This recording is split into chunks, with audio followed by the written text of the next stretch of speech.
ਇਹ ਕਹਿੰਦੇ ਆਪਣੇ ਪੇਟ ਜਾਂ ਤੇ ਢੂਹੀ ਦਾ ਦਰਦ ਹੁੰਦਾ ਹੈਗਾ, ਉਹ ਤੁਸੀਂ ਆਪਣੇ ਕੁਆਰ ਦਾ ਗੁੱਦਾ ਜਿਹੜਾ ਹੁੰਦਾ 20 ਕੁ ਗ੍ਰਾਮ ਤੇ ਅੱਧਾ ਚਮਚਾ ਵਿੱਚੋਂ ਸੁੰਢ ਦਾ ਤੇ 1 ਚਮਚਾ ਸ਼ਹਿਦ ਦਾ, ਇਹ ਮਿਕਸ ਕਰਕੇ ਤੁਸੀਂ ਆਪਣੇ ਰੋਜ਼ ਖਾ ਸਕਦੇ ਹੈਗੇ। ਇਹਦੇ ਵਿੱਚੋਂ ਤੁਸੀਂ ਆਪਣੇ ਦੇ ਸਕਦੇ ਹੈ ਖਸਖਸ 100 ਗ੍ਰਾਮ ਖਸਖਸ ਤੇ 100 ਗ੍ਰਾਮ ਮਿਸ਼ਰੀ, ਇਹ ਮਿਕਸ ਕਰਕੇ ਰੱਖ ਲਓ। 2 ਚਮਚੇ ਸਵੇਰ ਨੂੰ, 2 ਚਮਚੇ ਸ਼ਾਮ ਨੂੰ, ਇਹ ਤੁਸੀਂ ਖਾ ਸਕਦੇ ਹੈਗੇ। ਕਈ ਵਾਰ ਤਾਂ ਲਸਣ ਇਹਨੂੰ ਠੀਕ ਕਰ ਦਿੰਦਾ ਪੇਟ ਢੂਹੀ ਦੇ ਦਰਦ, 1-2 ਕਲੀਆਂ ਲਸਣ ਦੀਆਂ ਜਾਂ ਨਹੀਂ 2-3 ਕਲੀਆਂ ਲਸਣ ਦੀਆਂ ਦੁੱਧ ਉਬਾਲ ਕੇ ਲੈ ਲਓ। ਇਹਦੇ ਨਾਲ ਥੋੜਾ ਟੇਸਟ ਦਾ ਵੀ ਨਹੀਂ ਪਤਾ ਲੱਗਣਾ, ਗਲੇ ਥਾਰੇ ਲਸਣ ਅੰਦਰ ਚਲੇ ਜਾਊਗਾ। 1 ਕੱਪ ਦੁੱਧ ਲੈ ਕੇ 2-3 ਕਲੀਆਂ ਲਸਣ ਦੀਆਂ ਉਹਦੇ ਵਿੱਚ ਉਬਾਲ ਲਓ, ਤੁਸੀਂ ਪੀ ਸਕਦੇ ਹੈਗੇ। ਤੇ ਸੁੰਡ, ਕਾਲੀ ਮਿਰਚਾਂ, ਹਲਦੀ, ਇਹ ਬਰਾਬਰ ਲੈ ਕੇ ਤੁਸੀਂ ਆਪਣੇ 1 ਚਮਚਾ ਰੋਜ਼ ਲੈਣਾ ਹੈਗਾ। ਤੁਸੀਂ ਇਹੀ ਨੁਕਸਾ ਤੁਹਾਨੂੰ ਆਪਣੇ ਖਾਂਸੀ ਦਮੇ ਵਾਸਤੇ, ਬ੍ਰੌਂਕਾਈਟਿਸ, ਜਿਹੜੇ ਸਪਰੇਅ ਲੈਂਦੇ ਹੈਗੇ ਬੰਦੇ ਸਾਹ ਦੇ ਵਾਸਤੇ, ਉਹ ਵੀ ਤੁਸੀਂ ਯੂਜ਼ ਕਰੋ। ਇਹ ਪੱਕੀ 100% ਗਰੰਟੀ ਹੈ ਜੀ। ਇੱਥੇ 6-7 ਬੰਦਿਆਂ ਦੀ ਮੈਂ ਸਪਰੇਅ ਛਡਵਾਤੀ, ਜਿਹੜੇ ਸਪਰੇਅ ਲੈਂਦੇ ਹੁੰਦੇ ਸੀਗੇ, ਪਫ ਜਿਹਨਾਂ ਨੂੰ ਕਹਿੰਦੇ ਹੈਗੇ ਸਾਹ ਲੈਣ ਵਾਸਤੇ। ਇਹ ਦਿੰਦਾ ਰਿਹਾ ਵਾ ਨੁਕਸਾ। ਉਹਨਾਂ ਦੀ ਸਾਰੀ ਆਪਣੇ 2-3 ਦਿਨਾਂ ਦੇ ਬਾਅਦ ਉਹਨਾਂ ਨੇ ਸਪਰੇਅ ਲੈਣੀ ਬੰਦ ਕਰਤੀ, ਕਹਿੰਦੇ ਹੁਣ ਸਾਨੂੰ ਲੋੜ ਨਹੀਂ ਹੈ, 100% ਪੱਕੀ। ਇਹਦੇ ਪਾਸ ਫਿਰ ਤੁਸੀਂ ਲੈ ਸਕਦੇ ਹੈਗੇ ਖਸਖਸ ਤੇ ਕਾਲੀ ਮਿਰਚਾਂ ਤੁਸੀਂ ਲੈ ਲਓ।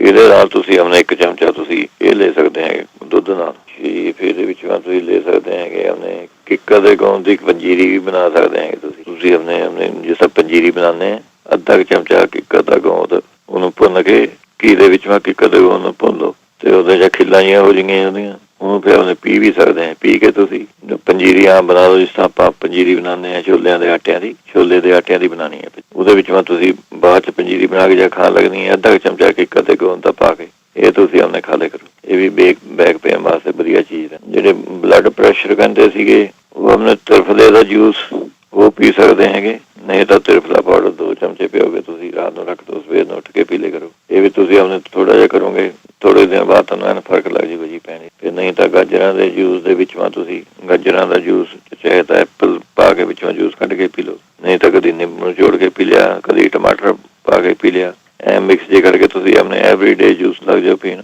ਐਨ ਠੀਕ ਹੋ ਜਾਂਦਾ। ਬਲੱਡ ਪ੍ਰੈਸ਼ਰ ਮੇਰਾ ਰਹਿੰਦਾ ਸੀਗਾ ਜੀ ਪਹਿਲਾਂ, ਉਹਨੇ 2-3 ਸਾਲ ਹੋ ਗਏ, ਮੇਰਾ 160 ਦੇ ਘਰ ਦਾ ਨਹੀਂ ਹੁੰਦਾ ਸੀਗਾ, 160-180 ਦੇ ਵਿਚਾਲੇ ਹੀ ਰਹਿੰਦਾ ਸੀ। ਕੋਈ ਡਾਕਟਰ ਦੀ ਦਵਾਈ ਵੀ ਨਹੀਂ ਕੋਈ ਇਫੈਕਟ ਕਰਦੀ ਸੀ ਕਿ ਬਾਲੀ, ਜੇ ਉਹਦੀ ਗੋਲੀਆਂ ਖਾਂਦਾ ਤਾਂ ਵੱਧ ਤੋਂ ਵੱਧ 150 ਤੇ ਆ ਜਾਂਦਾ ਸੀਗਾ, 145 ਤੇ।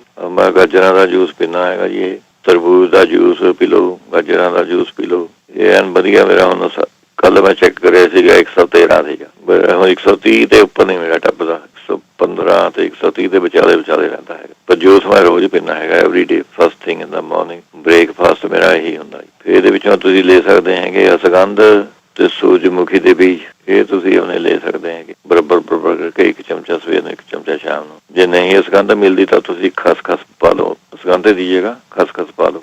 ਫਿਰ ਇਹਦੇ ਨਾਲ ਹੋਰ ਇਲਾਜ ਹੈਗਾ, ਤੁਸੀਂ ਆਪਣੇ ਆਂਵਲਾ ਪਾਊਡਰ, ਸਰਪਗੰਧਾ ਪਾਊਡਰ ਤੇ ਗਲੋ ਦਾ ਪਾਊਡਰ, ਇਹ ਤਿੰਨੇ ਬਰਾਬਰ ਲੈ ਕੇ ਅੱਧਾ ਚਮਚਾ ਸਵੇਰ ਨੂੰ, ਅੱਧਾ ਚਮਚਾ ਸ਼ਾਮ ਨੂੰ, ਇਹ ਤੁਸੀਂ ਆਪਣੇ ਲੈ ਸਕਦੇ ਹੈਗੇ। ਫਿਰ ਤਰਬੂਜ ਦਾ ਤੁਸੀਂ ਜੂਸ ਪੀਓ ਜਿੰਨਾ ਤਰ੍ਹਾਂ ਜੀ ਕਰਦਾ। ਫਿਰ ਗਾਜਰਾਂ ਦਾ ਮੁਰੱਬਾ ਤੁਸੀਂ ਰੋਜ਼ ਖਾ ਸਕਦੇ ਹੈਗੇ, ਇਹਦੇ ਵਿੱਚ ਉਹ ਵਧੀਆ ਰਹੂਗਾ ਤੁਹਾਨੂੰ। ਜਾਂ ਫਿਰ ਉਹਨੇ ਤਰਬੂਜ ਦੇ ਬੀਜ ਤੇ ਖਸਖਸ, ਇਹ ਬਰਾਬਰ ਲੈ ਕੇ 1 ਚਮਚਾ ਸਵੇਰ ਨੂੰ, 1 ਚਮਚਾ ਸ਼ਾਮ ਨੂੰ, ਇਹ ਵੀ ਬਹੁਤ ਵਧੀਆ ਚੀਜ਼ ਹੋਊਗੀ ਸਾਡੇ ਬਲੱਡ ਪ੍ਰੈਸ਼ਰ ਵਾਸਤੇ। ਫਿਰ ਨਹੀਂ ਤਾਂ ਟਮਾਟਰ ਦੇ ਜੂਸ ਘਰ ਕੱਢਣਾ ਹੈਗਾ ਤੇ ਉਹਦੇ ਵਿੱਚ ਮੈਂ 1 ਚਮਚਾ ਸ਼ਹਿਦ ਮਿਲਾ ਕੇ ਪੀਣ ਲੱਗ ਜਾਓ, ਇਹ ਵੀ ਵਧੀਆ ਚੀਜ਼ ਹੋਊਗੀ ਸਾਰੇ ਬਲੱਡ ਪ੍ਰੈਸ਼ਰ ਦੀ। ਅੱਗੇ ਪੁੱਛਦੇ ਸੀਗੇ ਆਪਣੇ ਦਮੇ ਵਾਸਤੇ ਤੁਸੀਂ ਲੈ ਸਕਦੇ ਆ 1 ਕੇਲਾ ਲੈ ਕੇ ਤੁਸੀਂ ਉਹਨੂੰ ਕੱਟ ਕੇ ਉਹਦੇ ਵਿੱਚ ਥੋੜੀ ਜਿਹੀ ਕਾਲੀ ਮਿਰਚ ਉਹ ਪਾ ਕੇ ਰੱਖ ਦੇਣੀ, ਰਾਤ ਨੂੰ ਸਵੇਰ ਨੂੰ ਥੋੜਾ ਘੀ ਪਾ ਕੇ ਫਰਾਈ ਪੈਨ 'ਚ ਉਹ ਕੱਟਿਆ ਹੋਇਆ ਕੇਲਾ ਉਹ ਭੁੰਨ ਕੇ ਥੋੜਾ ਜਿਹਾ ਉਹ ਖਾ ਲਿਆ ਕਰੋ, ਇਹ ਵਧੀਆ ਚੀਜ਼ ਰਹਿੰਦੀ ਹੈਗੀ ਦਮੇ ਨੂੰ। ਫਿਰ ਸੁੰਡ, ਕਾਲੀ ਮਿਰਚਾਂ, ਹਲਦੀ, ਪਹਿਲਾਂ ਮੈਂ ਦੱਸ ਕੇ ਗਿਆ ਇਹਨਾਂ ਨੂੰ, ਸੁੰਡ, ਕਾਲੀ ਮਿਰਚਾਂ, ਹਲਦੀ,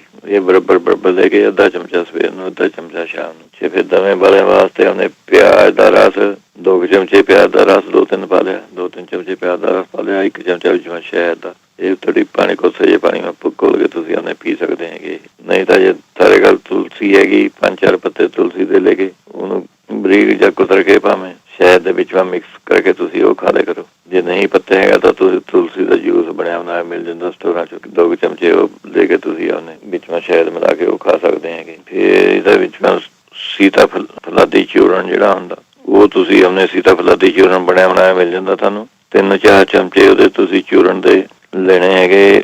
ਇੱਕ ਕੌਲੀ ਜਿਵੇਂ ਪਾ ਦਿਓ ਜਾਂ ਕੰਚ ਦੀ ਸ਼ੀਸ਼ੀ ਮੈਂ ਪਾ ਦਿਓ ਤੁਸੀਂ। ਉਹਦੇ ਵਿੱਚ ਮੈਂ ਤੁਸੀਂ ਉਨਾ ਕੁ ਬਦਾਮ ਰੋਗਨ ਪਾਉਣਾ ਹੈਗਾ ਜਿੰਨਾ ਤੁਸੀਂ ਆਪਣੇ ਗਿੱਲਾ ਜਾਂ ਗਾੜੇ ਜੇ ਮੰਗੋ ਹੋ ਜਾਵੇ, ਥੋੜਾ ਜਿਹਾ ਹੋ ਰਵੇ ਇਕੱਠਾ ਪਰ ਗਿੱਲਾ ਜਿਹਾ ਹੋ ਜਾਵੇ ਸਾਰਾ ਪਾਊਡਰ। ਉਹਨੂੰ ਐਂ ਚੰਗੀ ਤਰ੍ਹਾਂ ਮਿਕਸ ਕਰ ਲੈਣਾ ਹੈਗਾ। ਫਿਰ ਉਹਦੇ ਵਿੱਚ ਮੈਂ ਅੰਦਾਜ਼ੇ ਨਾਲ ਤੁਸੀਂ ਸ਼ਹਿਦ ਪਾਉਣਾ ਹੈਗਾ, ਜਿਸ ਤਰ੍ਹਾਂ ਪਤਲਾ ਜਿਹਾ ਜਾਮ ਜਿਹਾ ਬਣ ਜਾਵੇ ਸਾਰਾ।